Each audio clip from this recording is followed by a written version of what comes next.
Hey everyone, welcome to our lesson for today. My name is Miss Winslow, and we are going to be working on simplifying radical expressions. So this is an example of a radical expression over here, and maybe by the end of today's lesson, this might be a little funnier to you. Maybe not quite yet. But before we get to simplifying radicals, we are going to recall simplifying expressions. You guys are used to that. That's like combining like terms. So here's our first example, 2x plus 3x minus 2. So this is an expression because there's no equal to. If there was an equal sign, it would be an equation. So we are just going to simplify it by combining anything that we can. Now we know these are like terms because they have the same variable, x and x. And each of these x's is raised to the first power. So they are like terms. It's like adding 2 apples plus 3 apples. We have 5 apples minus 2. And that's as far as we can go with that. These two terms are not like terms, right? The first term has a variable, and the second term is just a constant. So this would be like trying to add apples and oranges. So we have simplified this as much as possible. Let's look at example number 2. We have two terms. They both have a y squared, so they are like terms. There's a 2 in front here, and remember, when there's no number written, there's always a 1. So 2y squared minus 1y squared is 1y squared. Also, don't forget that the number in front is called the coefficient. These words are going to help us out today. And we're going to be basically combining like terms, but with radicals. It's going to be crazy. So here's adding and subtracting. So this is very similar to what we just did, almost identical, except instead of having x's, now we have this radical 15 and radical 15. So you can almost think of these, well, they're like terms. They have the same radical. So it's like saying negative 9 apples plus 10 apples. As long as whatever's under the radical bar is exactly the same, they're considered like terms. And we can basically deal with the coefficients like we did previously. There's a plus there. So negative 9 root 15 plus 10 root 15 is 1 root 15. And that's it. That's how you're going to leave it for now. That is as far as that one will go. We learned previously about reducing radicals, right? So you're going to see that a little bit here as well. So that's it. I mean, it's as easy as that. You treat them like terms, and as long as whatever is under the radical is the same, they're considered like terms, and you can combine them. So here's our second example. You can see what's under the radical right now does not match. So we cannot subtract these the way they are now. But remember, previously we learned how to simplify radicals. So we always want to take a look and see if whatever's under the radical can be reduced at all. So root 6. So 6 can be written as 2 times 3, right? And when you look at 2 and 3, that's as far as that will go. And there's no pairs of numbers. There's no perfect square under here. So root 6 is reduced as far as it will go. So let's look at root 24. I'm going to bring them over here. Remember, we want to think of two things that multiply together to give us 24. I initially thought of 2 and 12. Remember, we're done with 2 because this is a prime number. It can't go any further. And we can keep going with 12. That'd be 3 and 4. 3 is done. And 4 is 2 and 2. So see, now we have our prime factorization. So we can write 24 as 2 times 2 times 2 times 3. We just took all those circled numbers, all those prime factors, and wrote them underneath the radical bar.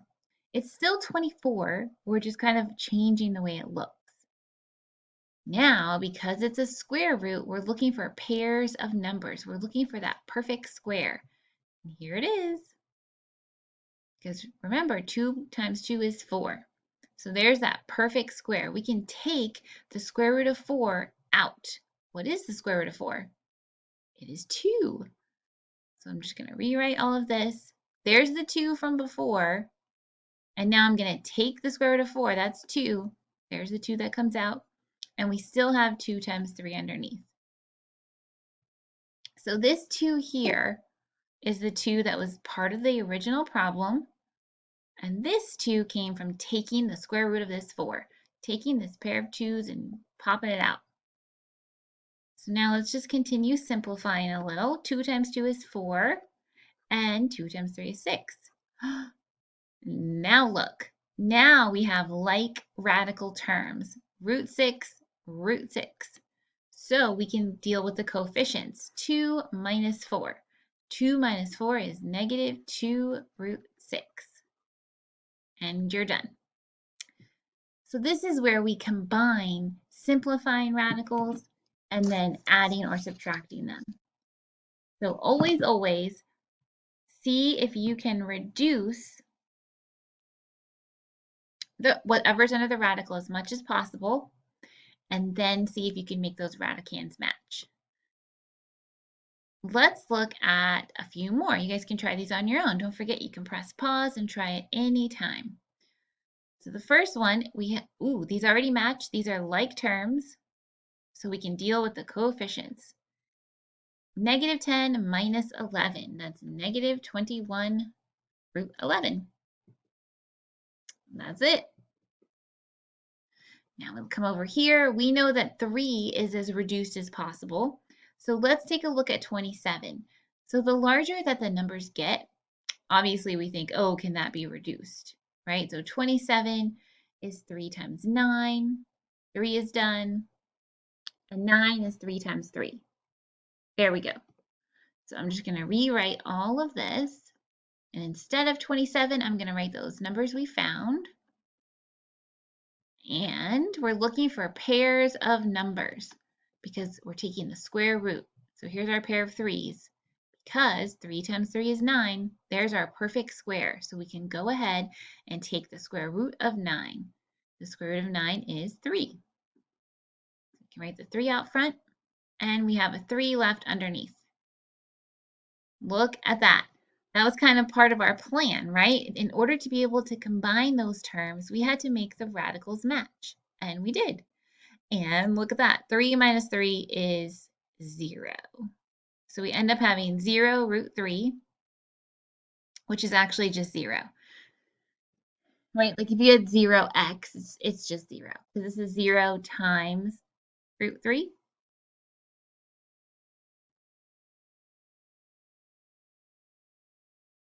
All right, our next operation is multiplying with radicals. So when you have two numbers right next to each other, just like we have here, remember root 6, that's just a number. What if I came up here and said, well, what's 3 times 3? You would just go ahead and multiply them, right? You would tell me it's 9. And these are just numbers. So when you have two numbers right next to each other, you can just go ahead and multiply them. So this is what we do. We combine them under the radical, and it's 6 times 6. That's it. And you get square root of 36. Ooh, we know 36 is a perfect square. Also because here's those pairs of 6's. So we can go ahead and take it out. The square root of 36 is 6. And you're done. Fun fact, whenever you have two radicals multiplied together and they're the exact same thing, you're always going to just get whatever it is. Because that's the kind of the definition of a perfect square, when you multiply a number by itself. All right, let's try number 2. We're multiplying, so we can go ahead and squish them together, and it's 50. And I mean, that's pretty good, but remember, you always want to try to reduce this if you can. So the larger the number, the more likely it can be simplified. So 50, I think of, there's a few ways you can go. I initially thought of 2 and 25. So 2 is done. And I mean, technically, if you guys see it, look, we can stop here because this is the perfect square. 25 is a perfect square. So we can write 2 and 25 and go ahead and take the square root of 25. And it's 5, root 2. The 2 stays underneath. And we're finished. How about the third one? This one's a little bit different. This is a multiplication. So you can see it written like this, or we can go like this. So the second term here has a coefficient of -4. And this one has a coefficient of 1. So similar to adding, you're going to deal with the coefficients. So 1 times -4 is -4. And then you can go ahead and do the radical, 5 times 20. So you squish together the parts that match. You multiply the corresponding parts. Coefficient times coefficient, radical times radical. And we get 100. And I'm sure you guys all know 100 is a very common perfect square. What times what is 100? And it is 10. So we can take the square root of 100 and get 10. Multiply it by the -4 and you get -40. So I wanted to take a quick pulse check. I know that this is an asynchronous video, but kind of how you're feeling. I'm hoping that you're feeling that this feels natural, like it's makes you feel like you're doing math that you're familiar with, just a little bit step further. So hang in there if you need to, but we got this. Here's some more examples. So when you see this first one here, we have a number. Remember, √3 is just a number. It's in front of the parentheses. And whenever you have something in front of a parentheses, we should think distribute. So we're going to distribute the √3 to everything on the inside. So √3 times 5 plus √3 times √3. I just distributed the √3 to everything on the inside of those parentheses. And now we can multiply. So √3 times 5, that's just 5 √3. That's usually how you'll see it written with the constant number in front and then the radical next to it. We're not going to combine these because, I mean, you can kind of think of it as like not like terms, even though that's not really what it is. But we're just keeping the coefficient in the front and the radical next to it. And then here, look at this. This is that fun fact I told you about. √3 times √3, that's just going to be 3. If you want to work it out, we can. Look, √3 times √3 is √9. And we know the square root of 9 is 3. So there's your final answer. I know it might start to look kind of weird, but it's okay. It's the most exact answer. It's better in some cases, it's better than having a decimal. Because a lot of times with decimals, we end up rounding, right? And we lose some of those significant values. All right, this is the same exact one that we did before, so you could always practice it again and just confirm your work with the previous slide. Now, there's one thing with all this radical business that's not allowed. So you're not allowed to have a radical in the denominator, in the bottom of a fraction. And I say you're not allowed. I mean, it's not like you're going to get in trouble, but it makes the number irrational. So there's this technique that we call rationalizing the denominator. You'll hear your teacher next year in Algebra 1 or in Algebra 2 say, let's rationalize the denominator. And it's a lot of words for something that's not so bad, especially now that you know how to multiply radicals. So the reason why this is irrational is because, let me get a different color. Okay, it's because there's a radical in the denominator. So our goal is to get rid of that. And to do that, here's the process. We're going to multiply the top and bottom by whatever it is, the radical. So it's √5, so I'm multiplying that fraction by √5 over √5. If it were √7, I would multiply by √7 over √7, and so on. And this is allowed. It's okay because √5 over √5, that's just 1, right? So we're not changing the value of the fraction. We're just going to change the way it looks. So now let's do our multiplication. Top times the top, 4 times √5 over Root 5 times root 5. So here's our numerator. At the top is 4 root 5. And check out the denominator. It's that fun fact I told you about. Whenever you have the same exact number, it's going to end up being whatever that number is, 5. Because, look, 5 times 5 is 25. And we know root 25 is 5. And you're done. Now we have rationalized the denominator. There is no longer an irrational number in the denominator. And you're going to see why this is important as you go further in math. But for now, it is just important to learn that process and those steps. All right, so here's some more. And dividing radicals, I mean, essentially that's what we're doing, right? When you have a fraction. So you see a radical in this denominator, we're going to rationalize it by multiplying the top and bottom by whatever that radical is. So the top ends up being root 15. Remember, you just multiply the numbers over root 9. And we know root 9 is 3. And you're done.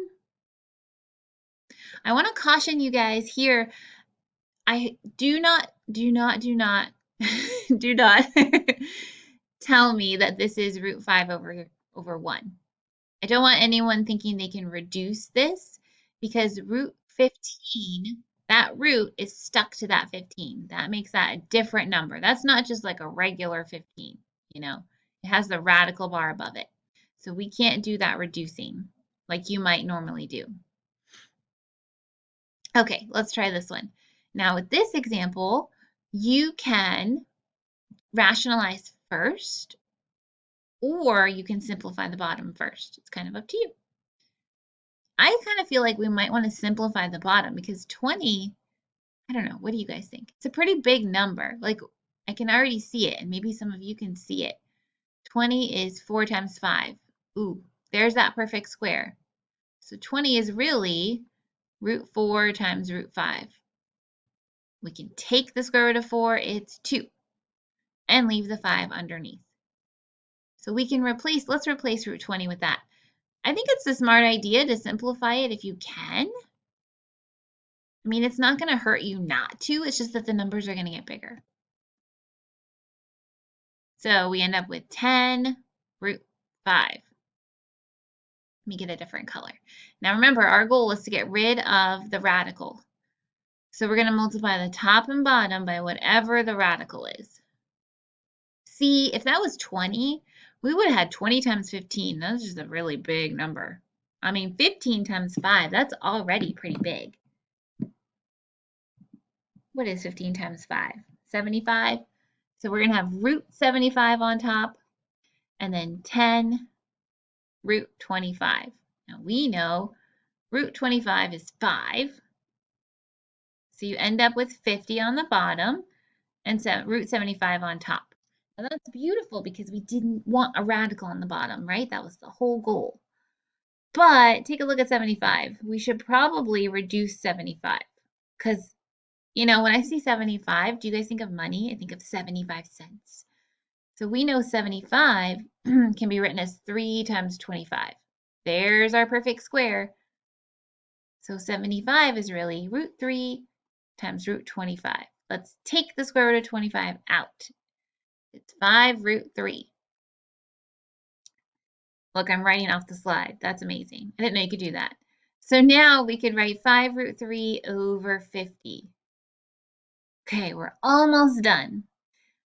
You guys remember how over here I said you can't reduce the 3 and the 15? And that's because the 15 had the radical bar on it, and the 3 did not. So they were like, you know, different. This is a root number, and this is not a root number. If you look over here, 5 is not a root number, and 15 is not a root number. So we can simplify these because the 5 is attached by multiplication. This would be just like if you had, you know, 2x over 4. We could reduce the 2 to 1 and the 4 to 2. So we're going to reduce the 5 to 1 and the 50 to 10. And you end up with root 3 over 10. Whoa, that was a honker problem. That was a doozy. You might want to rewatch the video for that one. Definitely a lot of steps. It was like everything we've been learning combined in one problem almost. And just some more examples. These are all very similar. Make sure they're, yep. So take a look. This first one, you can rationalize first or check it out. What's the square root of 100? It's 10. See? And you didn't even have to rationalize because the root is gone now. But let's look at 8. We can reduce 8, right? 8 is 2 times 4. Ooh, there's the perfect square. So really, we have 2 times 4 over 10. And we can take the square root of 4 out. That's 2, and we're left with the 2 underneath and our 10. Oh, this is very similar to how that last one ended, right? We have a coefficient, so to speak, and we can reduce the 2 over 10. So 2 goes into both of those. 2 into 2 is 1, and 2 into 10 is 5. So we end up with 1 root 2 over 5. Beautiful. All right, one more problem. These radicals are definitely as far as they can go. Well, the 3 is. But what about the root 4? We can write root 4 as 2, right? Because that's a perfect square. 2 times 2 is 4. So the square root of 4 is 2. It's always just nice to reduce anything that you can and get those numbers as small as possible as you work through the problem. Now, we want to get rid of the radical in the denominator, so we're going to rationalize it. We're going to multiply the top and bottom by the radical. In this case, it's radical 3. So on the top, we just have 2 times radical 3 and 5 root 9. And we know 9 is a perfect square. Square root of 9 is 3. So we end up with 2 root 3 over 15. And you're done. 2 and 15, they don't have any common factors, so we cannot reduce that. Don't worry, you guys. Sometimes people feel like they just need more practice on this topic, but it's there for you, and you can always reach out if you need any help. Thanks for watching, everybody.